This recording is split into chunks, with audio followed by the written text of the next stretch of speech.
किसान साथियों, नमस्कार। ग्रीन गोल्ड इन्फो हमारे इस नए यूट्यूब चैनल में सभी किसान भाइयों का स्वागत है। किसान भाइयों, ग्रीन गोल्ड इन्फो हमारे इस यूट्यूब चैनल में आपको खेती से रिलेटेड सारी जानकारी मिलेगी।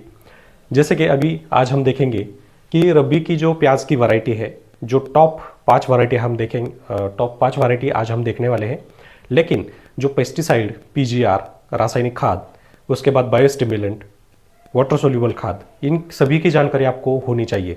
तो ये सारी जानकारी हम हमारे चैनल पर देने वाले हैं ताकि आपको पूरी तरह से समझ में आ जाए कि कौन से पेस्टिसाइड्स हमें कब इस्तेमाल करने हैं, कितनी मात्रा में इस्तेमाल करने हैं, उसके फ़ायदे क्या है और उसके नुकसान क्या है। तो ये सारी जानकारी हमारे इस चैनल पर आने वाली आपको देखते हुए मिलेगी।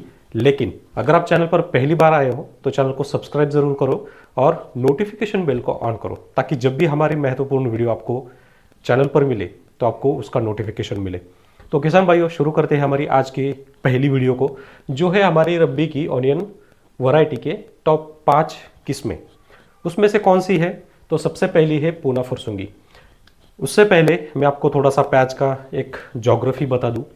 तो भारत हमारा ऐसा देश है जहाँ पे लगभग 8 से 9 राज्यों में अभी प्याज का कल्टीवेशन होता है।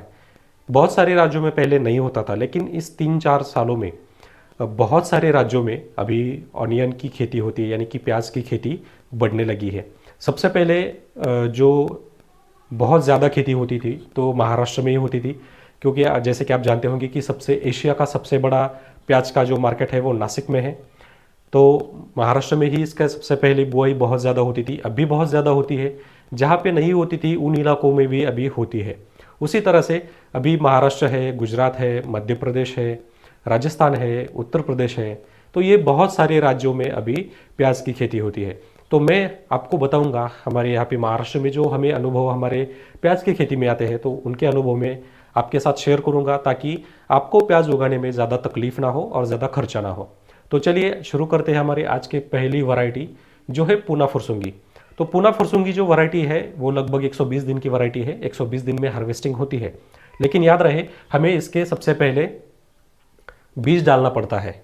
यानी कि इसमें 2 प्रोसेस हम कर सकते हैं, या तो सीधे फेंक दो और लगभग 5 महीने के आसपास इसे लगते हैं पूरी तरह से हार्वेस्टिंग होने में, या फिर इसका सीड डालो, पौधे तैयार करो। उसके बाद पौधे जो है वो लगभग 40 से 45 दिन में तैयार होते हैं और उसके बाद 4 महीने फिर से लगते हैं, लगभग 4 महीने में फिर से प्याज हार्वेस्टिंग में आता है। तो वहाँ पे भी सेम टाइमिंग लगता है, लेकिन जो यील्ड है वो यील्ड में फ़र्क होता है।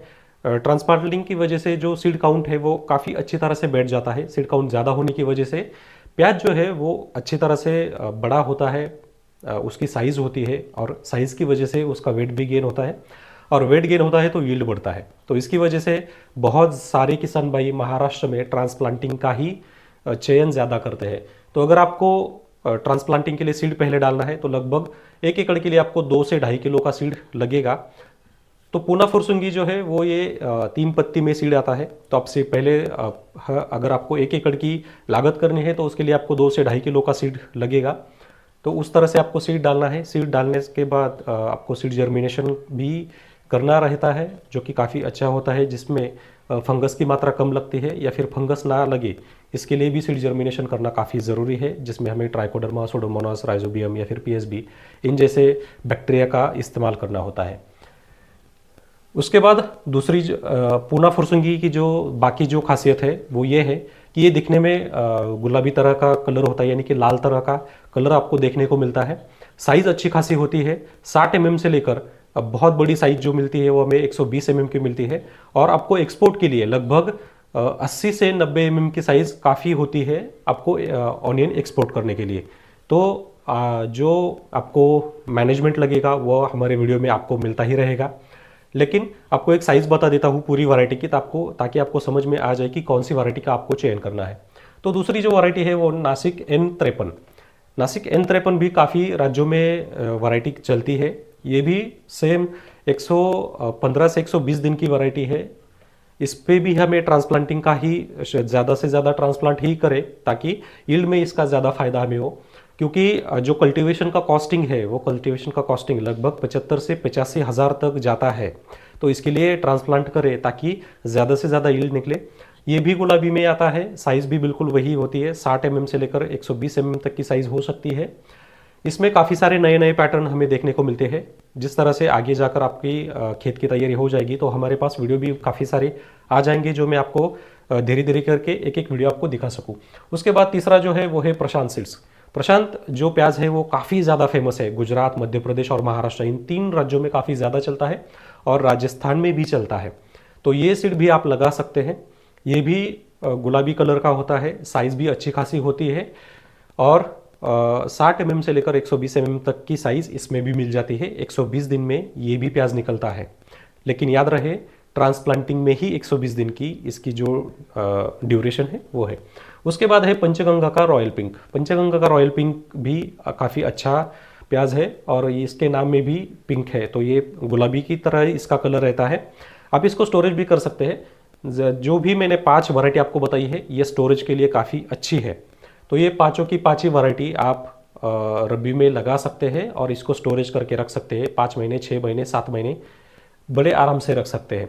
ये ज़्यादा दिन कैसे रख सकते हैं इसका भी एक प्रॉपर मैनेजमेंट होता है, तो वो आपको आगे जाके देखने को मिल जाएगा। उसके बाद है एलोरा का गुलाबी। एलोरा का भी ये गुलाबी सीड्स है और ये साइज़ भी बिल्कुल वैसी होती है, लगभग 60 mm से लेकर 120 mm तक की इसकी साइज़ होती है। वेट की अगर बात की जाए तो लगभग 90 ग्राम एवरेज मिलता है एक प्याज का। और अगर यील्ड का देखा जाए तो 15 से 22 टन प्रति एकड़ इसका हर एक का एवरेज मिलता है। डिपेंड करता है कि आप कौन सी तकनीक उसमें इस्तेमाल करते हैं, कौन से खाद का इस्तेमाल करते हैं, खाद प्रबंधन, पानी प्रबंधन और लगाने की जो मेथड है वो कैसी होती है, उस पर डिपेंड करता है आपका यील्ड कितना निकलता है। अभी तक हमने 22 टन प्रति एकड़ के हिसाब से बहुत सारी फसलें निकाली है, जिसमें हमने खर्चे को काफ़ी हद तक कम किया है। अगर आपको ये तकनीक जाननी है तो हमारे चैनल पर सब्सक्राइब करके ज़रूर रखिए और हर एक वीडियो बड़ी बारकाई से देखते रहिए। किसान भाइयों, अगर ये 5 वैरायटी अगर आपको अच्छी लगी हो तो वीडियो को लाइक करिए, चैनल को सब्सक्राइब करिए और इस वीडियो को ज़्यादा से ज़्यादा किसान भाइयों तक शेयर करिए। धन्यवाद।